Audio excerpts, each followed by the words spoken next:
Hi guys, welcome to my channel. My name is Motsi and I've decided to start a lifestyle YouTube channel. I'm going to be discussing different topics and sharing advice and experiences on different things, and today's video is going to be in a little mini series on solo travel. Specifically this video is going to be about solo traveling as a person of color. So if you think that my videos would be something that you'd be interested in watching, please hit the subscribe button down below, because I'll be discussing a whole range of different things, from traveling to uni to just life and just ranting about stuff. So yeah, if you think you'd be interested, please subscribe and keep watching. So I've just come back from 6 months of traveling around the east coast of Australia and a little bit of Bali, and throughout traveling I just noticed certain things about traveling as a person of color, and I just wanted to discuss that today and maybe give people advice who are thinking of traveling, so doing some solo traveling but are nervous because they're a person of color and they just don't really know what to expect, because there's not as much representation on people of color when traveling than there is with white people traveling. So yeah, I'm just gonna get straight into it.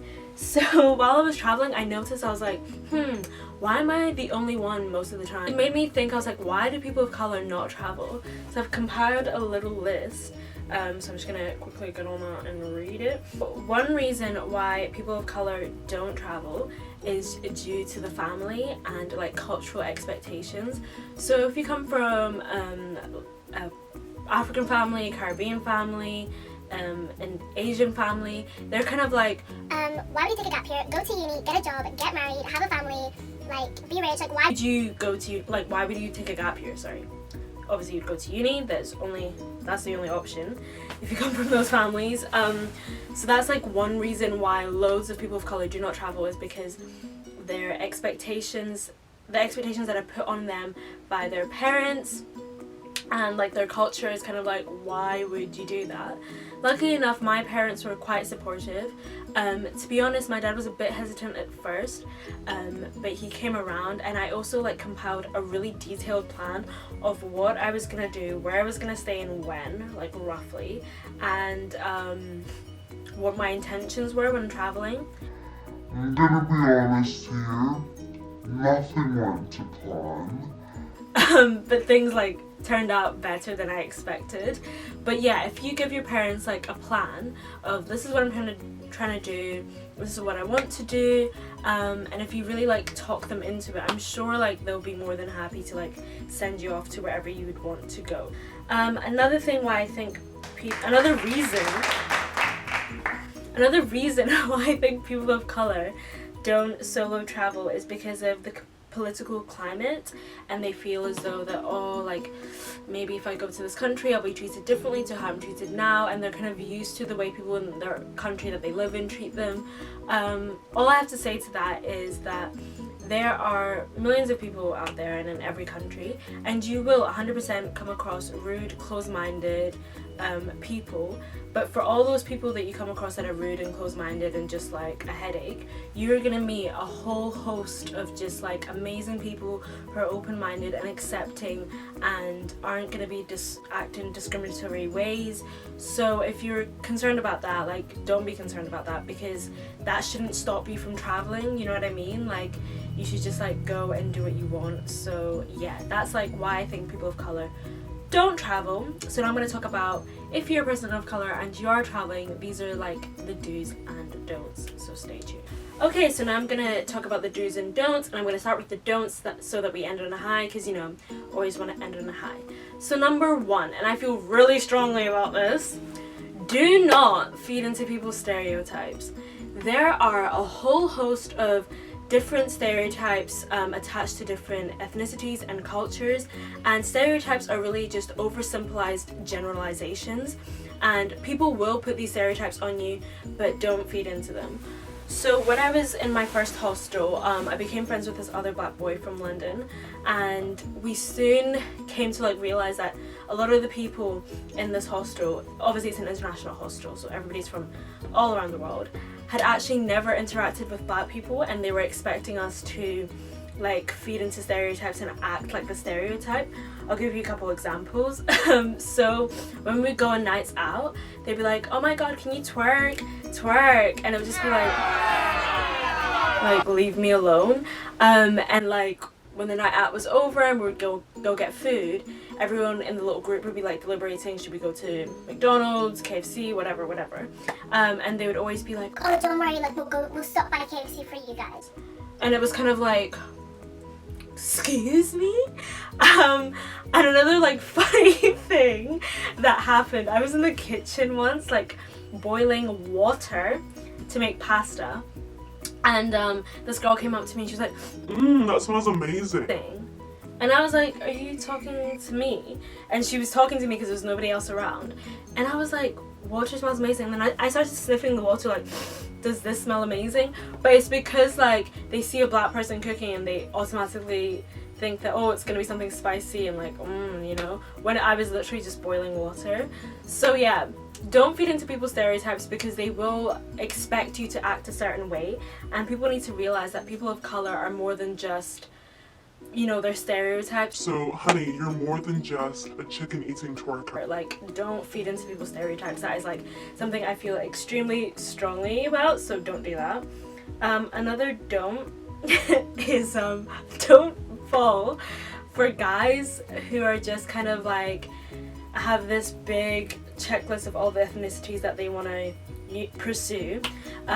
You can literally smell them from a mile away, because they will act like you're some like godly alien, and they're like, wow, you're so beautiful, like, oh my gosh, like, you're amazing, like, just be like, no.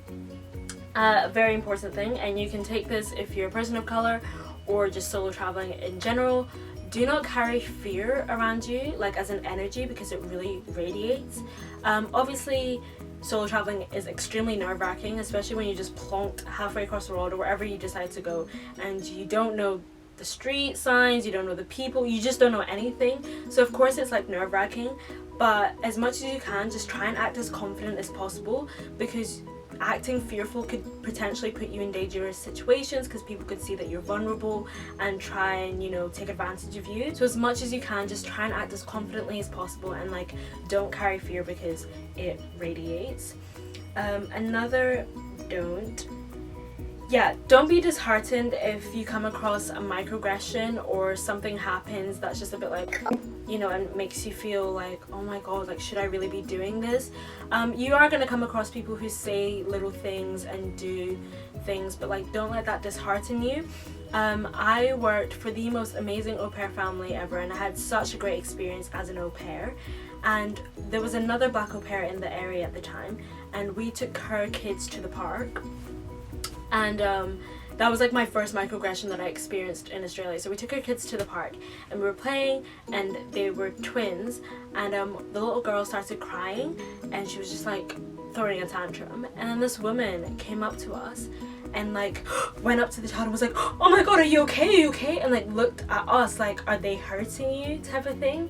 And we were both just like so shattered by this and so offended, because we were just being undermined because of our race, and like the way she just acted towards us was just horrible. So people will do things like that, but just, you know that you're here for a reason. You're here to develop yourself and have amazing experiences. So honestly, don't let little microaggressions or little incidents just get you down. Like, don't worry, like, there's so much more positive than negative when you are solo traveling. Another don't is, don't feel like you need to conform to traveler culture if it's not you. So one thing that is very big in the traveling community, especially if you're traveling in hot countries, and it's kind of a huge thing when you're just going on holiday anyway, is sunbathing and drinking. And those are two things that I just don't really do. I personally just don't enjoy, laying down and letting the sun penetrate my skin. Like, I just don't like the way it feels. I find it very boring as well. People in your hostel room are always going to want to go and sunbathe and stuff. So don't feel ashamed to just like read your book or go to the beach with them and just do something else. Like, I would always go in the water, read my book. I would even like cover my shoulders, because I've got really sensitive skin, so it just hurts anyway to just be like laying in the sun for ages. And on the drinking part, don't get me wrong, like a nice little beer or glass of wine here and there, it's good, but personally I'm just not like an avid drinker. Like, my body just can't handle it. And yeah, and that's like a really big part of traveling culture, is just like on it all the time. If that's not you, you don't have to do that. You're not drinking or you're not wanting to do a certain thing, they should be accepting of it, because travelers are supposed to be the most like open-minded people on earth, so like don't even worry about that. Anyway, enough about the negatives, let's get into the positives. So do's: be really proud of your culture and your practices and the things you do, and don't feel like you shouldn't do them. One thing that I do, and that I got so many questions in hostels, was linked to this little friend over here. So this is my headscarf.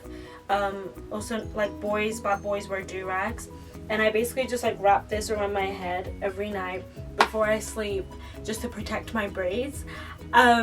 And there would be many occasions where I'd be like oiling my scalp. Like right now my braids are really fresh, so you need to like oil your scalp so they don't flake, blah blah blah blah blah. So I'd be doing that, and then I'd put my headscarf on, and people would be thinking, is this some type of like religious practice or something? And they would kind of walk on eggshells around me when I did this, and I could tell they felt a little bit uncomfortable. And then one person was like, excuse me, like, is that religious? and I just explained to them what it was and stuff, and we just laughed about how like that whole week everyone in the hostel room didn't really know what to do or say when I was doing this. They didn't know if they had to be quiet, so the room would just get into this like weird vibe. But I never felt like I should stop doing this, and I was happy to answer the person's question when they asked. And yeah, so just like, if you have a little practice that you do all the time, just be proud of that and don't shy away from it. And when people ask questions, just be happy to answer them, because when you're traveling, there will be certain things that other people do that you've never seen before, and you will be curious and want to ask questions. So vice versa, they'll want to ask questions about what you're doing. So just, you know, answer their questions. Be confident, okay? Like, you really made it, right? You are in the country that you've always wanted to be in, on your own. You're doing your thing, like, you're making amazing memories. Be confident, and be confident in every decision that you make as well. And even if it turns out to be a bad decision, just know that, you know, I did it, I tried it. So just be open to trying things and being confident, and just, you know, living your best life. Another thing would be to find your people. So if you are going to be like me and stay in one city for a substantial amount of time, I recommend getting apps like Bumble, because they're really good for making friends. And if you also want to like talk to somebody romantically, then it's really great for that. I made a bunch of friends off Bumble, some of which I'm like hopefully going to be friends for life with. So yeah, like, I 100% downloading apps like that to make friends. And obviously always speak to people in your hostel, and try not to say no. That's like a huge thing when you're traveling. No should not be part of your vocabulary unless it's like life-threatening or against your beliefs / what I just talked about, like against your culture or just things that you do. Try and say yes to everything. So if people are like, oh, we're going here, we're doing that, da da da, just be like, yeah, I'll come, because it's just gonna open up your world a little bit more, open up your network, and you're gonna meet amazing people. So yeah, just to end the video, always say yes, be up for anything, be confident in yourself and the decisions that you're making in your journey, and just have the sickest time traveling. Like, it's honestly the best time of your life, and you will look back at these memories and be like, wow, I did that. So yeah, if you're a person of color who's thinking of traveling and you're a little bit apprehensive, hopefully some of my do's and don'ts have kind of ironed out your creases of anxiety. And I really, really, really hope that somebody takes from this video and decides to take the leap and solo travel, especially if they're a person of color, because that would be awesome, because that's just like more of us doing it, which would just be so great. I hope you enjoyed this video. Please like and subscribe and share with your friends, and have a blessed day.